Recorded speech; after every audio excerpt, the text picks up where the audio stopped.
Ах, хамбургърът. Едно толкова просто, класическо и вкусно нещо. Но, замисляли ли сме се някога какво всъщност се крие в каймата? Защото, оказва се, отговорът може да е доста неочакван. Точно този въпрос, толкова невинен на пръв поглед, всъщност стои в центъра на един от най-шумните хранителни скандали в последните, десетилетия. И всичко започва с ето тези думи.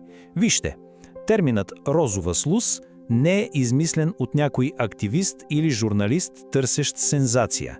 Не. Идва от учен, микробиолог, който работи за самото Американско министерство на земеделието. И това, разбира се, моментално взривява обстановката. Добре, нека да започнем от начало. За да разберем целият този спор, първо трябва да си отговорим на въпроса какво по дяволите е това нещо, което предизвиква толкова бурни реакции. Ето го и официалното име – постно, финно текстурирано говеждо месо, или за по-кратко LFTB. Звучи технически, нали? Идеята всъщност е доста логична – да се използва всяка частица от животното, да няма отпадък и в същото време каймата да е с по-малко мазнини. До тук добре. Проблемът обаче, той е в самия процес на производство. Представете си го така. Първо, изрезките месо се загряват леко, за да се стопи мазнината. След това всичко влиза в една огромна центрофуга, която завърта сместа и отделя чистия протеин. Той се превръща в нещо като паста. И точно тук идва най-спорната стъпка. Тази паста се обработва с химикали. Чак след това продуктът се замразява и се пресова на блокове, готови за разпращане. Да се спрем на тази химическа обработка. Тя е ключът към цялата история. Най-големият играч на пазара, компанията BPI, използва амониев хидроксид. Да, това е газ, който като се смеси с водата в месото, убива бактериите, като прави средата по-алкална. Други компании, като Каргил, например, залагат на лимонена киселина. И тук има един много интересен факт. Методът с амоняка, който BPI използва, всъщност е забранен за тази употреба в Канада и в целият Европейски съюз. Така, вече знаем какво е това нещо. Сега идва по-интересният въпрос. Как един чисто индустриален продукт се превърна в тема номер 1 и предизвика огромен обществен дебат, който имаше, както ще видим, съвсем реални икономически последици? Само вижте това число – 70%. Това означава, че преди целият скандал да избухне, 7 от всеки 10 пакета кайма в американските супермаркети са съдържали LFTB. Представете ли си? Продуктът е бил буквално навсякъде. В бургерите на веригите за бързо хранене, в замразените лазани и кфифтета, дори в обедите на децата в училищните столове. И от тук нататък нещата ескалират, и то много бързо. Всичко започва с едно тихо одобрение от властите през 2001.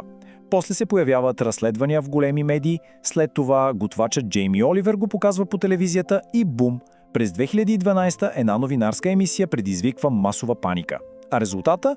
Пазара за този продукт просто се срива. Буквално за една нощ. Компании затварят заводи и най-голямата ирония е, че години по-късно, след като всичко утихва, регулациите са променени така, че LFTB вече може да се етикетира просто като мляно говеждо месо. Но почакайте, драмата не свършва до тук. Производителят BPI завежда дело за клевета срещу телевизията ABC News. Искат над $1 милиард. В крайна сметка се стига до извънсъдебно споразумение, а документите на компанията майка, Disney, по-късно показват плащане от поне $177 милиона. Това е едно от най-големите обезщетения по дело за клевета в историята на медиите.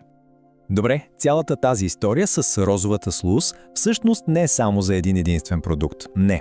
Тя е като прозорец, през който можем да надникнем и да видим една много по-голяма картина – системата на индустриалното производство на храни. Социолозите си имат термин за това. Наричат го вертикална макдоналдизация. Звучи сложно, но идеята е проста. Това е процесът, при който принципите на ресторантите за бързо хранене, ефективност, скорост, предвидимост се прилагат върху цялата верига за производство на храни, от фермата до вилицата. И като се замислим, 4 основни принципа на тази макдоналдизация се виждат идеално в историята с LTB. Първо, ефективност. Използва се всяко парченце месо, няма изхвърляне. Второ, изчислимост. Фокусът е върху количеството, а не върху качеството. Трето, предвидимост. Бургерът в София трябва да е същият като този в Ню-Йорк. И четвърто – контрол. Всичко се управлява от машини и технологии, а не от човешки умения. Тази индустриална логика, разбира се, повдига един доста тревожен въпрос. Ако това се случва с говеждато месо, какво ли друго може да има в храната ни, за което дори не подозираме? И да, оказва се, че проблемът не е само в LFTB. Различни проучвания откриват и други индустриални химикали в храната от веригите за бързо хранене. Например, фталати. Това са вещества, които се използват за да направят пластмасата по-мека и гъвкава. Те могат да преминат от опаковките и ръкавиците в самата храна. И както показва тази графика, нивата им са особено високи в продукти с месо, като чизбургери и буритос. И така стигаме до последният, може би най-важен пласт на тази история – регулацията. Разгледахме продукта, видяхме и системата, която го създава. Сега е време да попитаме, а кой всъщност контролира всичко това? В Съединените щати има една много важна концепция. Нарича се GRAS, което е съкръщение от Общо признато за безопасно. Можем да си го представим като един вид бърза писта за хранителни добавки. Тя позволява на компаниите да въведат нова съставка в продуктите си, без да минават през дългия и строг процес на одобрение от Агенцията по храните и лекарствата. И най-интересното е, че доскоро тази система е била почти изцяло доброволна. Тоест, самата компания е можела да прецени дали нейната нова съставка е общо призната за безопасна. Но изглежда, че предстои голяма промяна. Агенцията планира от 2026 година да направи подаването на уведомления задължително. Това би трябвало да доведе до много повече прозрачност. И това не е всичко. Това е само част от един по-голям план. Регулаторите в САЩ вече работят по цял куп инициативи, които засягат точно проблемите, за които говорихме. Като, например, преоценка на безопасността на стари химикали, въвеждане на по-ясни етикети на предната страна на опаковката, изследване на рисковете от ултрапреработените храни и дори постепенно премахване на изкуствените оцветители. В крайна сметка, цялата тази история ни кара да се замислим за нещо по-дълбоко. Може би ролята ни не е просто да бъдем консуматори, а да бъдем, както казват тези социолози, осъзнати консуматори. Граждани, които знаят откъде идва храната им и как е направена. И така, въпросът, който остава да виси във въздуха е: сега, след като надникнахме зад завесата на тази огромна система, променя ли се начинът, по който гледаме на това, което е в чинията ни?